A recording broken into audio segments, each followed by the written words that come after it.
याद रखना, मदरसा हो या कोई इज्तिमा हो या कोई जलसा हो, सिर्फ तादाद से बड़ा नहीं होता, सिर्फ तादाद से बड़ा नहीं होता, नीयत से और अल्लाह ताला की रजा और खुशनुदी के जज्बे से बड़ा होता है। अल्हम्दुलिल्लाह।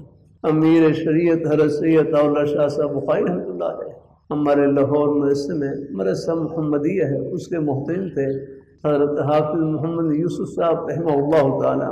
उन्होंने मुझे खुद सुनाया, फरमाने लगे कि अमीर शरीयत हज़रत सैयद अताउल्लाह शाह साहब बुखारी रहमतुल्लाह अलैह, अमीर शरीयत हज़रत सैयद अताउल्लाह शाह साहब बुखारी रहमतुल्लाह अलैह हमारे इलाके हरीपुर में, हरीपुर हज़ारा में तशरीफ़ लाए, हमारे इलाके हरीपुर हज़ारा में तशरीफ़ लाए। तो फरमाने लगे हमारे एक रिश्तेदार नौजवान आलिम दीन, उनकी बड़ी ख्वाहिश थी हज़रत शाह साहब का बयान सुनने की, लेकिन वो बीमारी की वजह से हज़रत शाह साहब के बयान में हाजिर नहीं हो सके। हज़रत शाह साहब बयान करके तशरीफ़ ले गए और पीछे हमारे जो रिश्तेदार नौजवान आलिम दीन थे उनका उसी बीमारी में इंतकाल हो गया।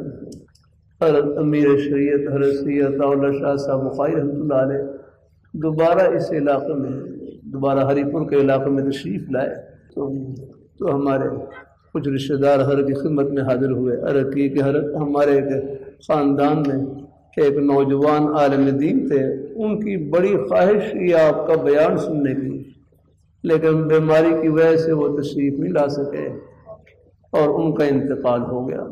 हज़रत शाह साहब नाराज़ हुए, फरमाने लगे तुमने मुझे पहले क्यों नहीं बतलाया, तुमने मुझे पहले क्यों नहीं बतलाया, मैं उनकी चारपाई पर बैठ कर उनको बयान सुना देता है। तुमने मुझे पहले क्यों नहीं बतलाया, मैं उनकी चारपाई पर बैठ कर उनको बयान सुना देता।